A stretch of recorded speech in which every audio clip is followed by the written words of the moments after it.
So the idea is if we can identify drug-endangered children, that we can help them. In the DEC program, the Drug Endangered Children program, it's children plus drugs equals risk, and everybody can agree to that. So it doesn't mean that the kids are taking the drugs or that the parents are giving the children drugs. It just means that they're around them so they're exposed. OCSO investigator Jessica Trimboli is a passionate advocate for children and a board member of the Drug Endangered Children's Alliance.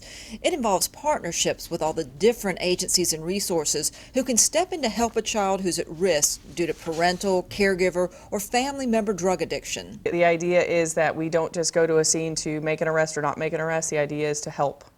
And most of us want that. But with the resources of DEC, we can do that a lot better. And help for those children due to the addiction explosion is badly needed. It's extremely significant. So here in Okaloosa County, just since COVID hit, the overdoses have been far worse. A lot of these kids think it's normal for their parents to use drugs and to be high and to be under the influence of many things. And then the kids just find it normal. So they go to school and don't understand why their parent is like that.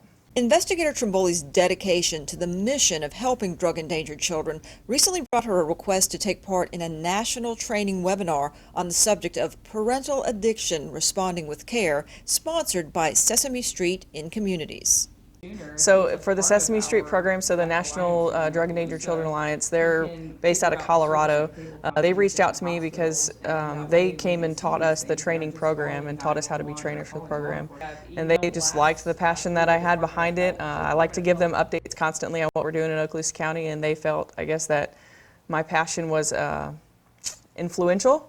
So they asked me to be that law enforcement side. So the Sesame Street wanted to find out what resources there were out there for sort of law enforcement in communities and things like that.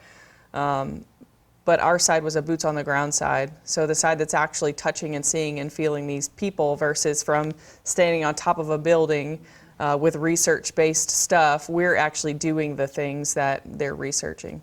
Law enforcement frequently encounters these children at overdose and other calls, and the Sheriff's Office school resource officers also provide trained sets of eyes to identify kids at risk so help can be provided. Our school resource officers are trained up on DEC. We do that every year. We update them with a refresher.